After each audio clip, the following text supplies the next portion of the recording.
In the distant future, on a planet swallowed by storms and soaked in blood, a forgotten predator is about to change everything. Banished by his own kind, the young Yautja crosses paths with a human survivor. Thaya. But this is no rescue story. Together, they will uncover an ancient terror buried beneath the Badlands. A terror so grotesque, so godlike, it doesn't just hunt flesh. It hunts reality itself. This isn't just horror. This is cosmic extinction. Grotesque transformations. And the most disturbing final enemy the galaxy has ever known. You thought you knew the predator. You were wrong. Welcome to the Badlands. The wind howled across the ochre dunes of Cordal 9, a planet abandoned by time and damned by its own bloody history. Shattered ruins jutted from the earth like jagged bones, remnants of an ancient civilization that once thrived beneath a violet sky. Now, the sky was sickly, stained grayish-purple with storms that crackled like the dying breath of gods. There were no birds. No plants. Only silence and the dust, always the dust. Thaya Randall wiped a smear of grit from her visor.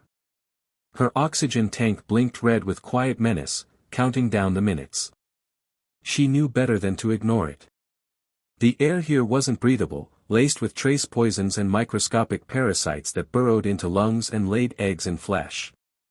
She'd seen what happened to the unlucky ones. The Archer 7 had crashed 16 days ago. 16 nights of cold, of hunger, of creeping madness. She wasn't even supposed to be on this mission. A last-minute replacement after another crew member suffered a breakdown before launch. Thaya was trained, yes, but not for this. Not for the Badlands. Not for what she had seen slithering through the dark. The whispers had started on day 5. At first, she thought it was dehydration or stress-induced hallucinations. But they grew louder, sharper. Voices scratching at the back of her skull like nails on bone. They didn't speak in words, but feelings. Hunger. Rage. A deep, bottomless sorrow that clawed at her sanity with relentless precision. She adjusted her rifle and scanned the horizon. The sun, a monstrous, bloated red eye, was beginning to set. The shadows lengthened, and the wind picked up speed, swirling into vortexes that danced like spirits. Somewhere in the distance, something let out a cry, part human, part machine. It echoed through the canyons like a soul trapped in eternal agony. Thaya didn't flinch. Not anymore. She turned back toward her makeshift shelter, a hollowed-out derelict transport buried beneath the sand. Inside, the air was stale, the walls clawed and stained with dried blood, remnants of the last crew who thought they could conquer this place. They had failed. She wouldn't. At least, that's what she told herself. Miles away, beneath the crust of Cordal 9, in the labyrinthine tunnels of a forgotten slaughter temple, something stirred. He had no name. At least, not one that would translate to any human tongue. To his own kind, he was an exile, a disgrace. His face bore the mark of shame, seared into flesh with a burning blade by the clan he once called family. A Yautja, yes, but one cast out for refusing to kill a bonded mate during the Rite of Shadows. He was young, by their standards. But he was dangerous. And he was hunted. Abandoned and left to die on Cordal 9, he had survived by becoming the very thing his clan feared, something between predator and prey. He learned the language of ghosts. He drank the venom of worms. He stitched his wounds with barbed wire scavenged from dead machines. Over time, he became more than exile. He became something else. Now, his body was lean but scarred, covered in makeshift armor forged from salvaged tech and the bones of forgotten beasts. His plasma caster had long since failed, so he learned to kill silently, with blades of obsidian and rusted steel. His dreadlocks were matted with ash and blood. His mandibles clicked with agitation as he climbed toward the surface. The winds howled, and he welcomed them. They masked his movements. They whispered secrets. Tonight, the air told him something new had arrived. Something, alive. Thaya slept uneasily. Her dreams were filled with red skies and burning eyes, of twitching bodies stitched into the walls and things that watched from behind the stars. She awoke gasping, drenched in sweat despite the cold. The air inside the shelter felt heavier than before. Too heavy. She sat up. And froze. Something had moved. She reached for her rifle. It was gone. Her heart thudded in her chest like a war drum. Slowly, carefully, she crept toward the door, only to find it cracked open. The wind wailed outside, but that wasn't what unsettled her. Footprints. Not human. Something heavy. Tall. Four-toed.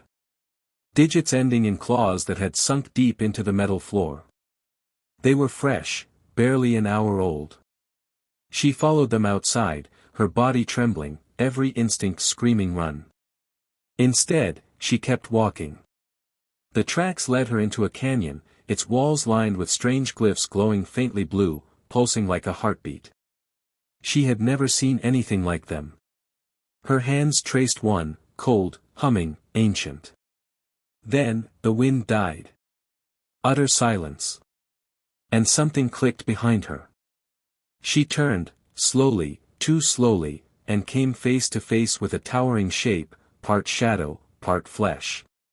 Yellow eyes gleamed beneath a cracked biomask. It moved with deadly grace, each step like a whisper of death. Thaya stumbled backward, falling to the dirt, her breath caught in her throat. But it didn't attack. Instead, it crouched. Watching. Studying. Almost, curious. And then it did something that froze her to her core. It spoke. Not in words, but through a guttural snarl and a low mimicry of her voice, not prey. Thaya blinked. Her mind screamed, but something deeper held her still. It wasn't just a monster. It wasn't just here to kill. It was, alone. Just like her. The creature stood again, then pointed toward the eastern ridge, where an ancient spire loomed like a tooth through the planet's crust. Lightning forked behind it, casting its silhouette in stark relief. The predator grunted, then turned and vanished into the sandstorm, leaving behind a single object. Her rifle. And a severed arm still clutching it. By nightfall, Thaya had made her decision. She packed what little remained of her supplies and followed the tracks. Every step took her deeper into the Badlands, deeper into places not meant for humans, or anything else. The planet changed around her. Trees with metal. Bark groaned in the wind. Hollowed-out statues of long-dead titans loomed overhead, their faces worn blank by time. Pools of black liquid hissed when touched. Once, she saw something skitter across the sky, too fast to be a ship, too erratic to be natural. She wasn't sure what terrified her more, that the predator was watching her. Or that it wasn't anymore. On the third night, she found him again.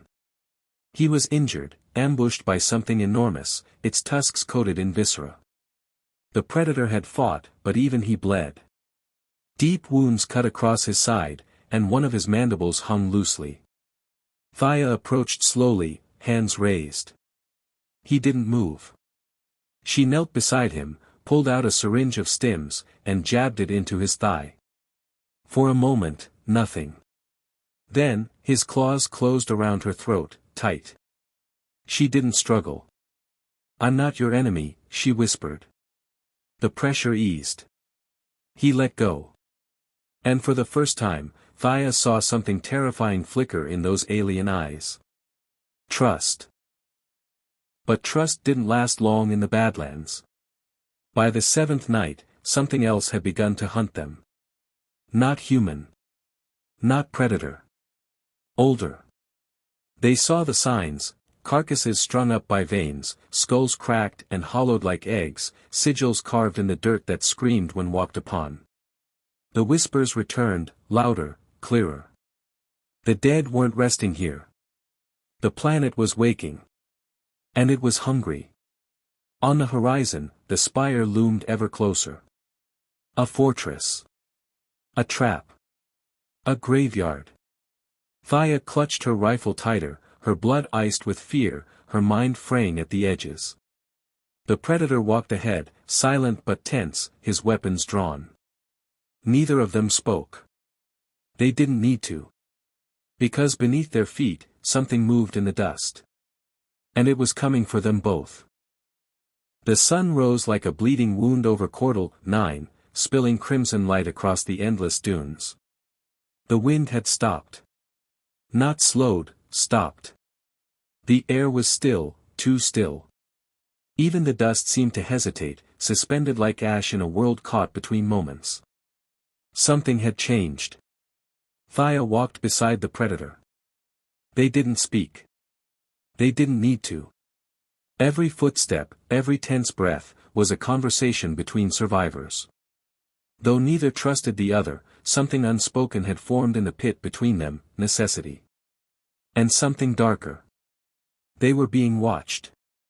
The spire towered in the distance like a spear stabbed into the planet's heart. Its base was surrounded by twisted monoliths, and its surface shimmered with an oily blackness that seemed to reject the light. The closer they got, the more the world warped, sounds echoed wrong, time felt uneven, and shadows moved on their own. The bodies began at the halfway mark. They came across the first one slumped against a rock, head caved in, guts unraveling into the dust like pink ropes. Not just dead, drained. Its veins were sucked dry, eyes frozen in permanent terror. The suit bore the emblem of an old mining company, gone 2 decades ago. The corpse was fresh. Too fresh. They found more. A pile of hollowed skulls stacked in spirals. Spines looped like chains around rusted pylons. Something had decorated the landscape with corpses as if sending a message. Thea didn't ask what it meant. The predator didn't look away. They reached the outer ring by dusk. The spire loomed above them, impossibly massive, and reeking of rot. Massive doors stood half buried in the sand, twisted metal etched with indecipherable glyphs. It looked ancient. Not Yautja. Not human. Something else. The predator approached the doors and placed his clawed hand against the surface. The metal quivered beneath his touch, releasing a low groan like a deep breath drawn from a throat too vast to imagine. The doors opened on their own. Inside was only darkness. And the smell. Thea gagged, bile burning her throat. The air was thick with copper and ammonia and something older, something wrong. It stank of ancient blood and sick dreams. A sound echoed from within, wet, dragging, breathing. The predator entered without hesitation. Thea followed. The interior was a vast cathedral of bones. Literal bones, ribs the size of starships arched into grotesque architecture, femurs forming columns, spinal cords looped into intricate chandeliers. The walls pulsated like living flesh beneath the bone, and faint, flickering lights glowed deep within the marrow. Something built this. Something worshipped death. Thea stepped carefully over a field of shattered helmets. Some were human. Others were not. One, in particular, caught her attention, elongated, sleek, and blackened. She recognized the design from classified files. Xenomorph. A queen. Long dead, but not fossilized. Whatever killed her had done so violently. And recently. The predator knelt beside the corpse and removed a blade. He carved something into the stone floor, 3 marks. It looked like a ritual. Or maybe a warning.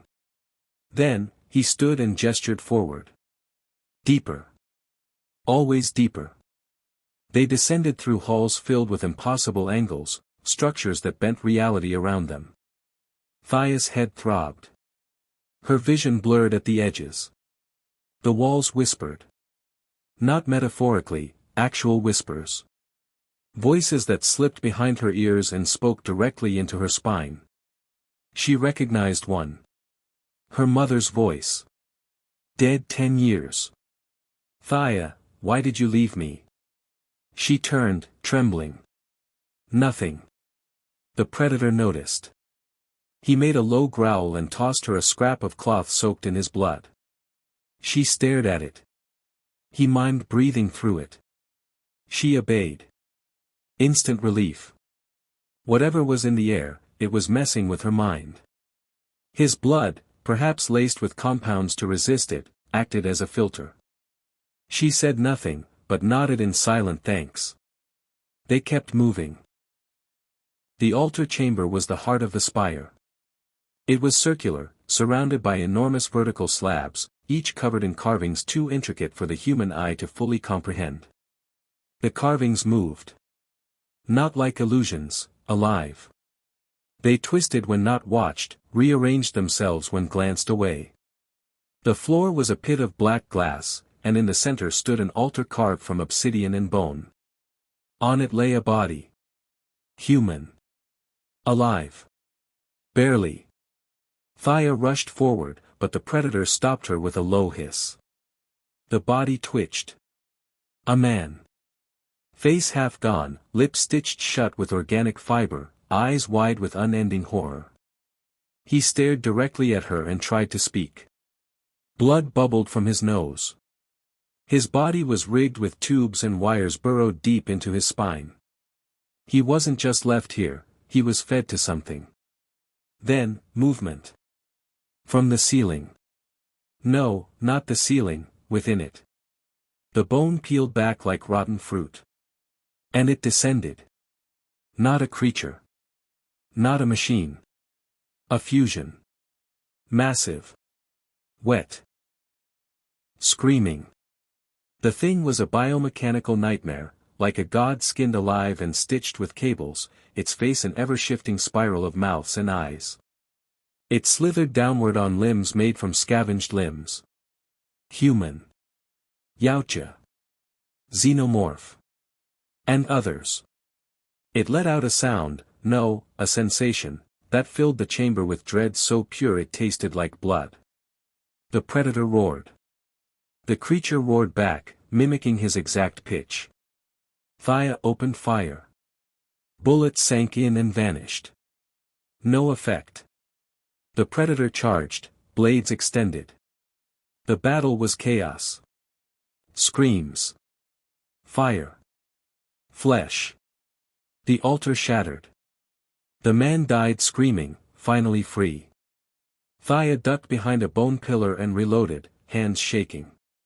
The predator fought like a demon, his blades severing limbs, his fists crushing exposed sinew. But the creature regenerated. Every wound it took became a weapon. Every strike made it stronger. Thea remembered the blue glyphs. She scanned the chamber, there. A panel. Faintly glowing. She sprinted, dodging tendrils and screeches, and slammed her hand against it. The room shook. The walls began to collapse. The spire was coming down. The creature shrieked and turned toward her, but the predator was faster. He grabbed its head and plunged both blades deep into its core. It screamed. And imploded. Silence. Dust. Thea coughed blood and opened her eyes. The spire had fallen. Only rubble remained. She looked around frantically. Then she saw him. The predator. Half buried in stone, wounded, but alive. She rushed over, started pulling debris away. He coughed, a sound like gravel and thunder, and reached for her. For a moment, their eyes met. Two creatures. Two enemies. Now, allies. He stood. Then turned and pointed. Not to the wreckage. To the horizon. Where another spire was rising. Not one. Dozens. Hundreds. All glowing. All awakening. The ground trembled beneath their feet. Beneath the wreckage of the fallen spire, a pulse echoed through the soil like a monstrous heartbeat, slow, deep, and ancient. It wasn't over. It had only begun. Thea stumbled backward from the ledge, her boots crunching bone and glass. The horizon was alive. All across the Badlands, towers rose, spire after spire, writhing out of the earth like titanic serpents pushing through layers of flesh. Dozens. No, hundreds. Their surfaces glistened, black and slick like fresh skin. Their tops split open, releasing thick plumes of vapor into the already poisoned sky. From those clouds, things began to descend. Not ships. Not creatures. Something in between. Limbs like cables. Faces like broken masks. They glided down in absolute silence, each one marked with burning red glyphs etched into their flesh. Thea felt her mind begin to unravel just looking at them, images flooding her brain, fire, blood, screaming stars, cities submerged in teeth. Her nose bled. Her vision flickered. She collapsed. The predator was already moving. He pulled Thea into his arms, massive, muscular, and burning hot with fury. His injuries bled green ichor, but he ignored them. He ran, faster than a human could ever manage, vaulting debris and sprinting across fractured rock. Behind him, the fallen spire groaned, and then exploded, sending bone and steel skyward in a tower of smoke. Thea stirred in his arms. "They're coming," she whispered. "They're already here." He nodded, just once, and turned toward the ravine. He knew where to go. Beneath the Badlands, beneath the dunes and the blood-stained soil, ancient war tunnels remained. Yautja built. Hidden from all but those who remembered the true wars, the ones fought in silence before memory. The old world was rising. And the only way to survive it, was to descend. They reached the edge of the ravine by nightfall. Above them, the sky churned with colorless lightning and storm clouds stitched with screams.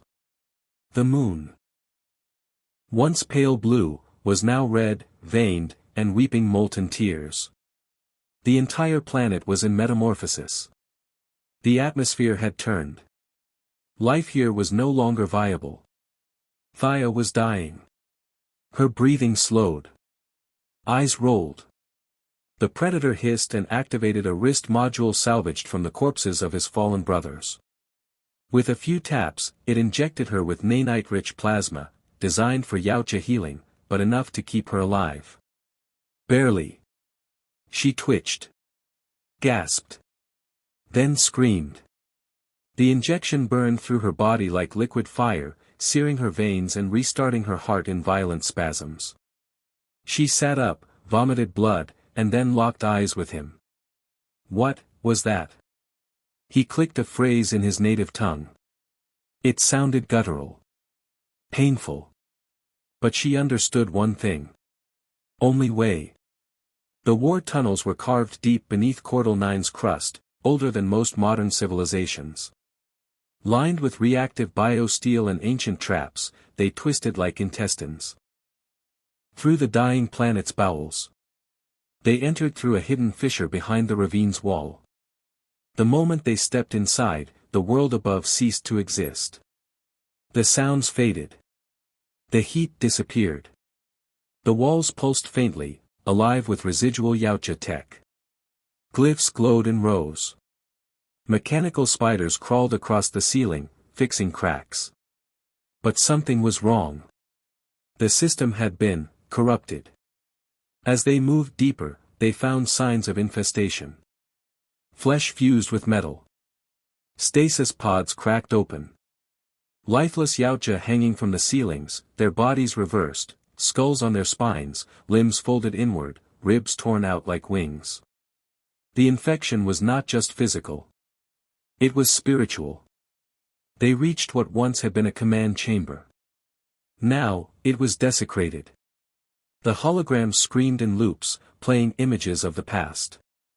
Thousands of Yautja warriors, clad in obsidian armor, preparing for a battle none survived. They fought something unseen. The footage warped. The walls bled. Voices echoed. Do not awaken the deep flesh. Do not breach the ossuary. The spiral is not a gate, it is a mouth. The predator shut the interface down. Thea turned to him. What is this place really? He remained silent. Then, slowly, he removed his cracked biomask. She had never seen one of them unmasked this closely. His face was savage, yes, mandibles curled and fanged, but there was something in his eyes. Loss. Regret. Purpose. He pointed at a massive door embedded in the floor. Then at himself. Then at her. And finally, at the rising spires. She understood. This wasn't just about survival. This was about stopping it. They descended into the final chamber.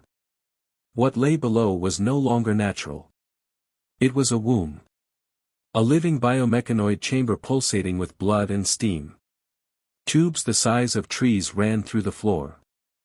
Faces were embedded in the walls, Yautja, human, and others. All screaming. All alive.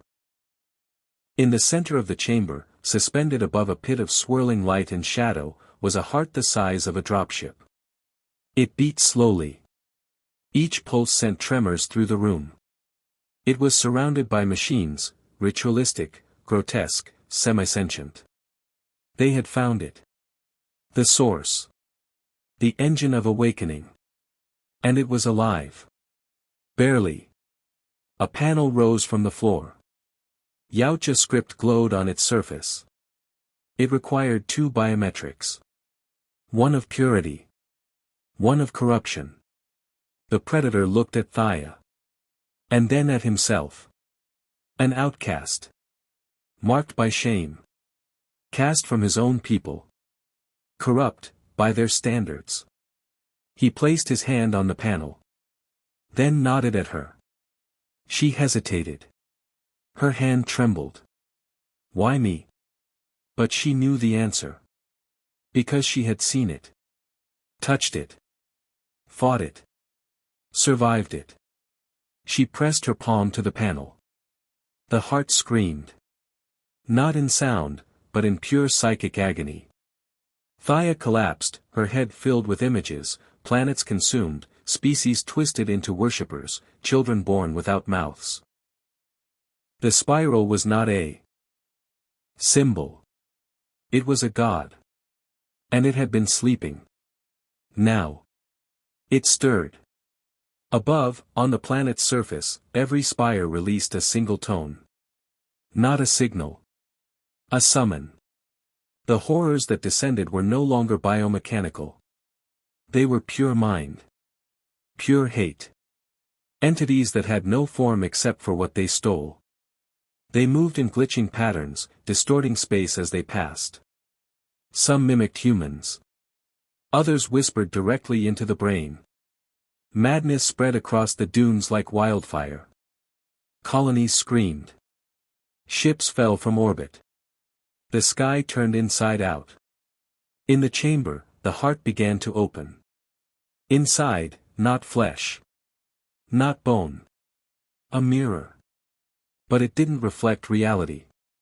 It showed what you were becoming. Thea saw herself, eyes black, limbs elongated, skin crawling with symbols. The predator saw his shame. His failure. His final hunt. They had a choice. Escape. Or sacrifice. The predator stepped forward. He entered the mirror. Thea screamed. No. But it was too late. The moment he passed through, the heart fractured. The chamber began to collapse. The energy dispersed, surging through the tunnels like a dying star. All across the surface, the spires stopped growing. The creatures froze. The storm paused. Something had been cut off. The source, broken. Thea dragged herself out, choking, bleeding, and half dead. When she reached the surface, the sky was red. Silent. The war wasn't over. But something had changed. Something had paid the price. She stood at the edge of a crater where the spire once was. Alone. In her hand, she found a single item left behind in the debris. The Predator's cracked biomask. Inside it, was a recording. His voice. Guttural. Hard. But clear. This was not your war. But you chose to fight. That makes you more than prey. Then static. Then silence. And beyond it. A shadow moved. Something else had survived. Something worse. The days on Cordell 9 no longer followed the rules of time. The sun rose blood-red and hung motionless in the sky, casting a permanent twilight over the ravaged wasteland. Winds had stopped howling. The storms no longer screamed. There was no birdsong, no insects, only the occasional groan from the planet itself, like a dying god exhaling through fractured lungs. Thea moved slowly across the Badlands, dragging her wounded leg behind her, the Predator's biomask clutched in one hand like a sacred relic. Her hair was matted with dirt and blood. Her skin burned from radiation exposure.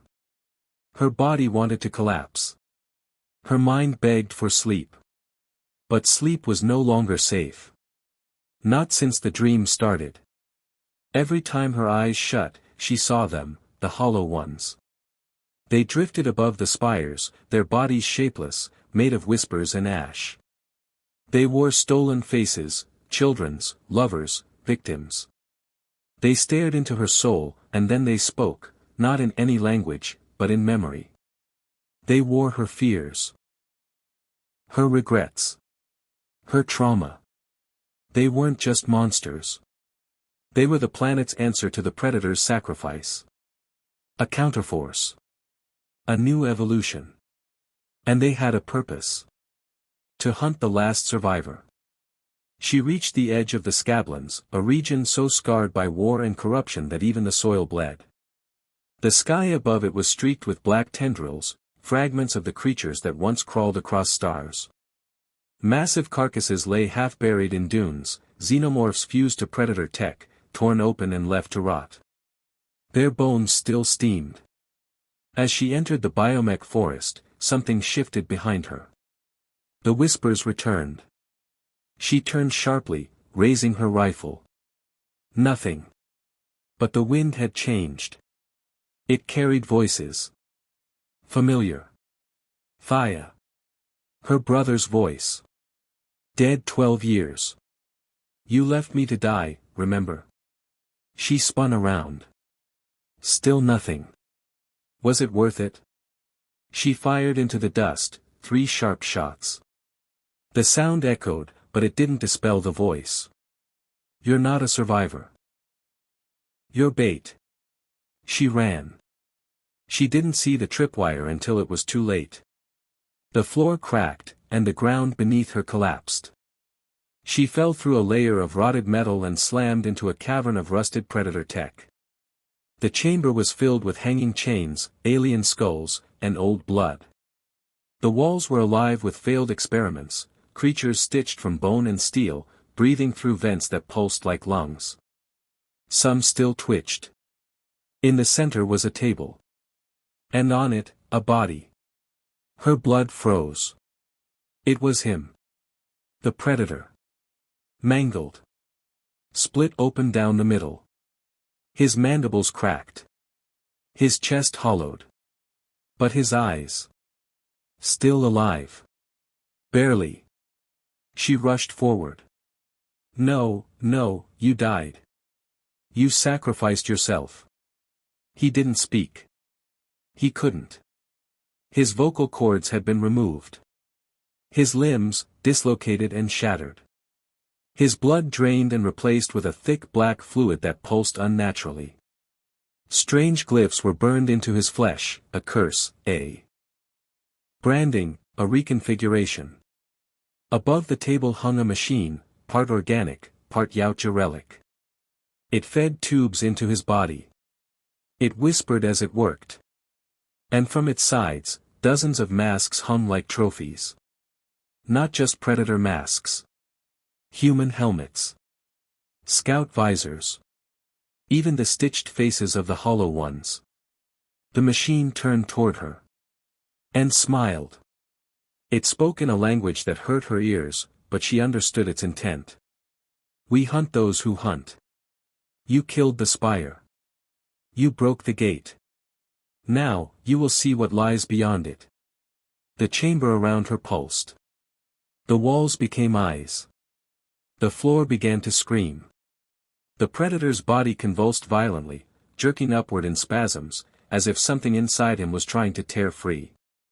Thea raised her rifle and aimed it at his skull. He looked at her. Begged. Not to be saved. To be ended. She pulled the trigger. Click. Jam. The machine laughed. Your death will not be quick. Suddenly. Boom. The ceiling exploded inwards. Dust, fire, and something else poured in. A new predator dropped from above, larger, clad in crimson armor, his face painted with ceremonial runes. He carried a massive glaive etched in plasma lines, and he moved like thunder. Another hunter. But different. Older. Darker. He roared. The machine screeched in return, unfolding into a massive centipede-like form. Wires and limbs lashed forward. The new predator moved fast, cutting, parrying, spinning in precise, brutal arcs. The battle shook the entire chamber. Thea watched, stunned, as the older predator drove his glaive into the machine's core. It shrieked as energy burst from its wounds, lighting the room in epileptic flashes. Then silence. Smoke. The machine crumbled. The older predator turned toward her. And spoke in a deep, low tone via translator. He was my blood. She looked at the mangled body on the table. Her companion. The exile. He had a family. And they had come too late. They buried him in silence, under a mound of scavenged metal and sand. The elder predator placed his clan sigil atop the grave, then turned and opened a hologram. It showed the truth. The hollow ones weren't native. They were drawn here. The spires were beacons, sent up like distress signals by something long sealed beneath the planet's surface. A creature. A god of entropy. It had many names, but only one purpose: consume all that hunts. Yautja, humans, xenomorphs, predators of every species. It feasted on their dominance. It devoured their instincts and turned them into weapons. Thea saw her own face on the hologram, distorted, warped. A target. You're marked, the elder said. They won't stop. They traveled together toward the final spire, a black mountain of bone and flesh that pulsed at the planet's equator. It was different. It hadn't risen like the others. It had always been there. Buried. Dormant. Waiting. Now it was awake. And it wanted her. That night, Thea dreamt of Earth. But not her Earth. It was upside down. The cities had become spires. The oceans were filled with blood. Skies rained teeth. People wore the faces of monsters and smiled with mouths that never closed. And above it all, hanging like a spider, was the thing in the spire. Watching. Breathing. Waiting. She woke screaming. The elder predator watched, silent. Then pointed at the sky. Ships were arriving. Not human. Not predator. Something else. They drifted downward in silence, shaped like orbs wrapped in bone, their interiors glowing with ghostly light. They've come for the final hunt, he said. Thea wiped blood from her ears. Then let's give them one. They stood at the edge of the world.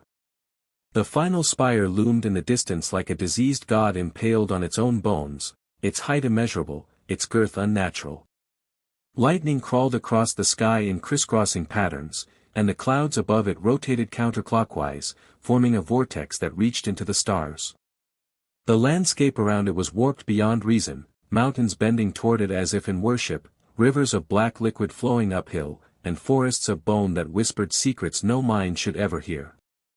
The elder predator, known only as Kartal, placed one clawed hand on Thaya's shoulder. She didn't flinch anymore.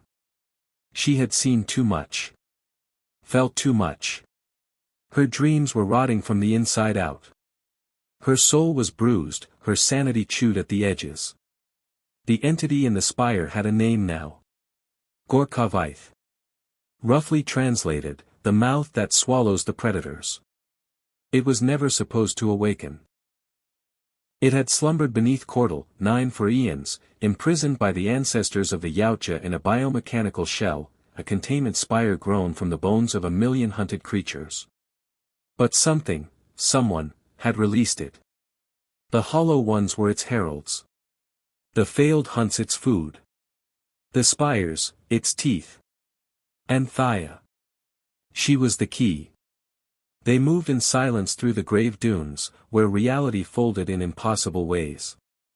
One step forward could become 3 steps sideways. Voices murmured from the dust, calling out to Thaya by name. She saw her dead mother again. Her little brother, crying. A version of herself, older, skin flayed, eyes missing, whispering, "Join us," with lips that weren't hers. But Kartal's presence kept her grounded. Barely. They reached the perimeter. The ground was alive. It pulsed with a rhythm, like a heartbeat but too slow, too deep. Every footstep was met with a wet squelch, like stepping on tongues. Flesh and metal had fused into a landscape of horror. Towers of vertebrae lined the pathway to the central mouth. Not an entrance, a jaw. The spire wasn't a tower. It was a being. A living, breathing, planet-scale predator. And it was waking up hungry. Inside, the horror was worse. There were no corridors, only arteries. They walked through tunnels of throbbing tissue, walls twitching with veins the size of tree trunks. The air was thick with pheromones, despair, madness, fear, lust for death. The walls whispered names in the voice of those the host had killed. Thaya's name echoed over and over. The voices called her, Bride of the Endless Maw. Kartal activated a plasma blade and carved through the path. The organic material screeched and bled black mist. Creatures emerged from the walls, some had once been human. Others predator. All were mutated beyond identity. One had no face, just a gaping mouth that whispered. You are the final hunt.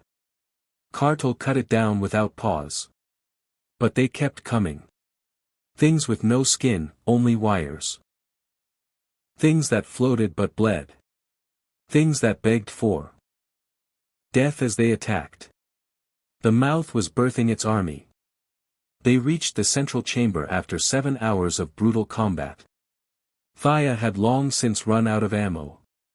Her hands bled from gripping melted metal too tightly. Her body was covered in cuts and burns. Kartal was missing half his mask, his mandibles chipped, ichor leaking from multiple wounds. But they made it. And then, they saw it. The core. The true face of Gorkavaith. A mass of tendrils the size of buildings surrounded a floating heart of black crystal, pulsing with impossible light. Inside it, trapped like a fetus in translucent fluid, was a malformed predator embryo. Not a baby. A godchild. The future.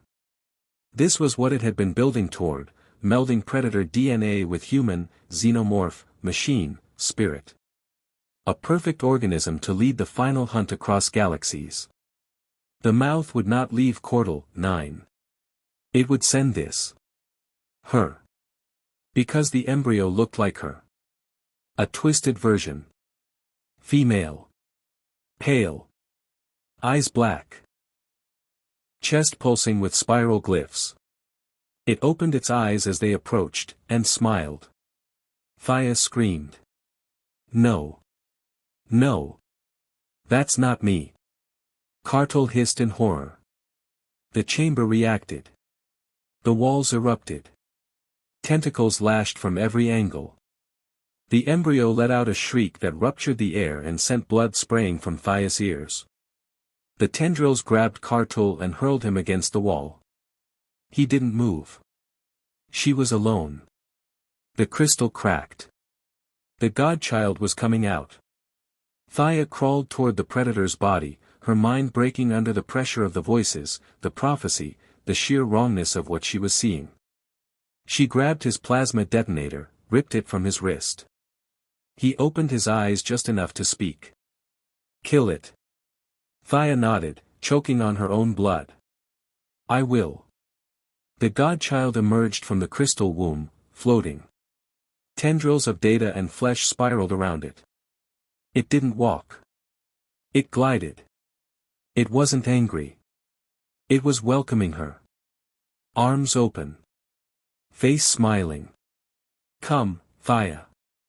We are one. We are the next predator. She activated the detonator. The countdown began. 10 seconds. The chamber screamed. The spire roared. The godchild lunged. Cartel surged to his feet in a final act of defiance, grappling the thing midair. It thrashed. Screeched. Changed shape, becoming Cartel's dead mate. His child. His shame. But he held tight. Go, he roared in broken, translated English. Thaia ran.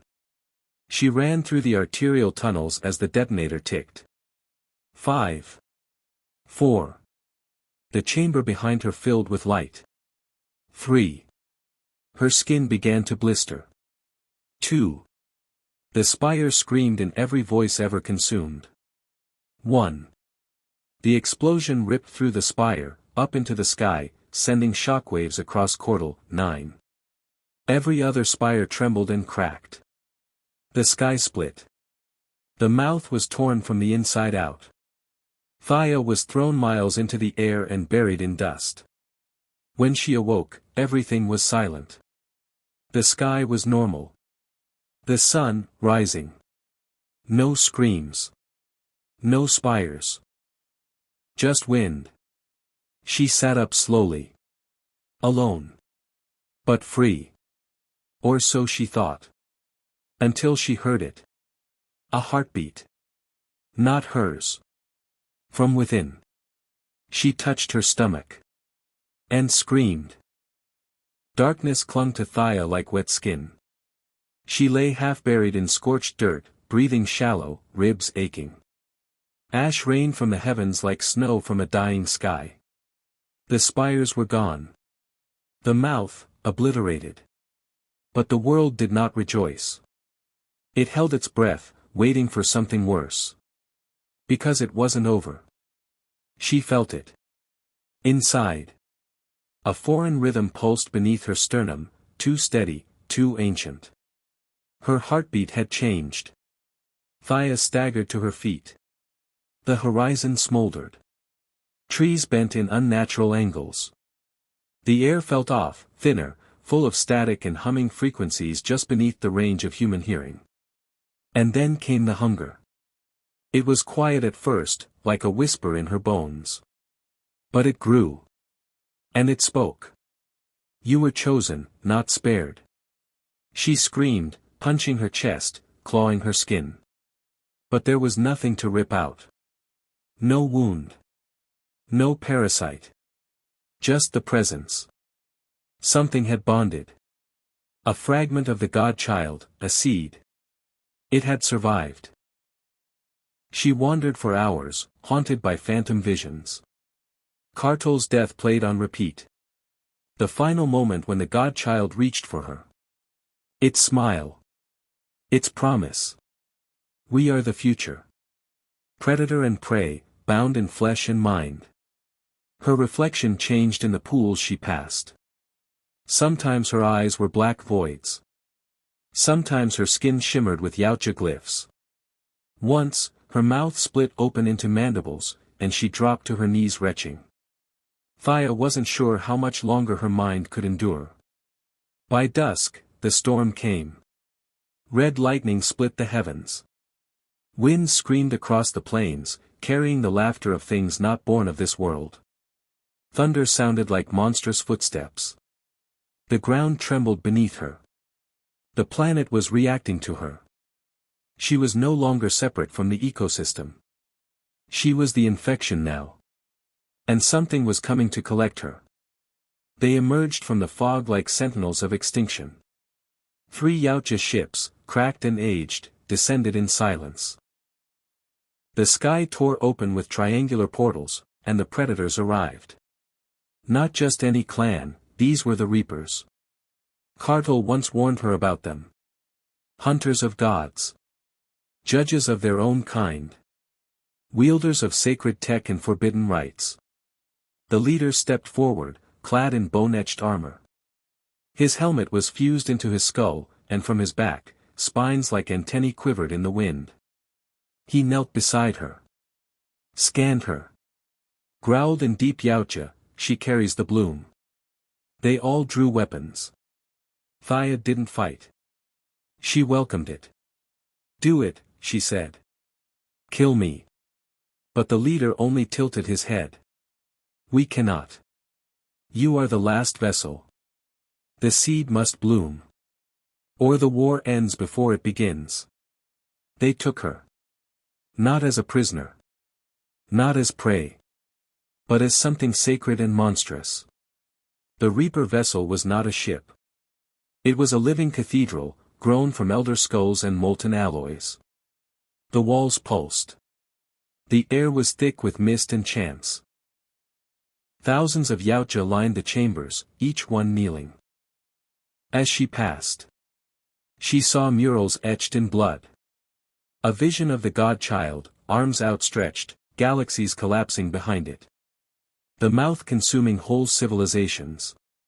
Her, in black armor, mandibles spread, a crown of spines adorning her head. The prophecy had been written before she was even born. They placed her in the womb chamber. A room grown from fossilized wombs of extinct creatures. In the center, an altar of teeth. They strapped her down. Injected her with a black serum that made her scream. The transformation began. Her veins turned silver. Her bones restructured. Her eyes adjusted to see beyond light. Memories poured into her mind, not hers, but ancestral. A Yautja queen birthing thousands. A failed god hunt against the xenomorph titan. The first time a predator fused with prey willingly. Thea wept as her identity shattered. Not because she was dying. Because she was becoming. 1 week passed in delirium. When she awoke, she was different. Taller. Stronger. Her skin bore a fine sheen of armor-like scales. Her fingernails had become claws. Her thoughts came faster, clearer. And she could hear them. The Reapers. The planet. The stars themselves. She felt the hunger of the mouth. Even in death, its consciousness lingered. It had rooted in her. And now, it was awake. A voice spoke from within. The final hunt begins now. The Reaper Council convened. Their leader, Zarketh, addressed her. "You are the seed. The last bloom of the God Hunter's spawn. You must now complete the rite of cataclysm." "What happens if I refuse?" she asked, her voice now dual-toned, hers layered with something darker. "Then the mouth finds another. And you become a wraith." She closed her eyes. The choice wasn't real. It was written. It was always going to end like this. Thea stepped forward. "Then teach me to hunt." The chamber roared in approval. And the seed within her opened its first eye. A storm of black suns rose over the Badlands. The sky wept blood. The earth split with sorrow. And above it all, Thea stood atop the altar of extinction. No longer fully human. No longer just prey. The seed had bloomed. And now, the final adversary called to her. Zarketh guided her through the Reaper catacombs, a fortress hidden within a planet carved from the bones of extinct gods. Their language hummed in her blood. Their knowledge downloaded directly into her neurons. She learned of the null entity. A creature beyond biology or machine. Older than the Yautja. It had once devoured time in a system near the Horsehead Nebula. It had spoken to the mouth. It had created the godchild Thaya helped destroy. And now, it had awakened once more. Worse, it had sent something. A hunter not born, but engineered from anti-life. It was coming for her. The Yautja Reapers prepared her. She was given a suit made of cursed obsidian, forged in black hole gravity. Her helmet bore no visor. She no longer needed sight to see. Instead of a plasma caster, she wore a living organism, a mind leech that fed off her psychic pressure and fired crystallized screams. Thaya looked into the mirror for the last time. Her face had split into fractal symmetry. Her hair floated like shadowy tendrils. She spoke 3 languages at once. She was not human. Not anymore. She was the hybrid queen. A god hunter reborn. The final adversary arrived in silence. No ship. No light. Just absence. Reality twisted where it stepped. Terrain crumbled and reassembled. The world tried to reject it, but it overwrote nature itself. It looked like a Yautja, but taller. Limbs too long. Joints bent backward. Its face constantly shifted, sometimes human, sometimes xenomorph, sometimes hers. It whispered in 1,000 voices. The seed has awakened. It must be consumed. Thaya faced it on the obsidian fields, beneath a sky smeared with screaming stars. The fight was not physical. It was a war of becoming. Every blow was a challenge of identity. Each strike from the adversary tried to unravel her DNA, replace her memories with its own. Her flesh resisted, her spirit screamed. She fought with more than blades. She fought with purpose. She summoned the memories of Kartul. She unleashed the rage of every prey ever hunted. She pulled power from the planet, the Reapers, the blood of the mouth. They clashed in a vortex of shattered physics and twisting dimensions. Lightning froze in midair. Sound became solid. Time ran backward and forward. And still they fought. But she was losing. The adversary was too pure. Too ancient. Until she remembered. The godchild. Its final smile. We are the future. Predator and prey, bound in flesh and mind. It hadn't been a curse. It had been a gift. She reached inward. Accepted the full bloom. Her bones screamed. Her mind split into 10 minds. She opened all her eyes. And for the first time, she saw the adversary's true form. A withered fetus of collapsing light, shrieking in fear. It wasn't a hunter. It was a terrified godling clinging to power. And she crushed it. Not with a blade.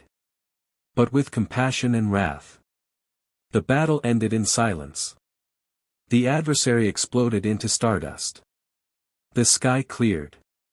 The land began to heal. But Thaya did not cheer. She had won. But she had also become. Forever. The Reapers knelt. Zarketh spoke. The hybrid queen has slain the first terror. But many remain. The age of hunts must end. You will lead the new era. She looked down at her hands. They shimmered with god blood and memory. No, she said. We will lead it. Predator. Prey. Planet. Together. Epilogue. Years passed. The Badlands became sacred. A new race emerged, the Yautja, born of human will and predator honor. Thaya lived in legend, a ghost queen, a whisper of balance in a galaxy of endless war. Some say she still walks the ruins, hunting not for sport, but for corruption. Others say she became the planet. But one thing is known. The seed did not die. It waits. And the next adversary is already watching.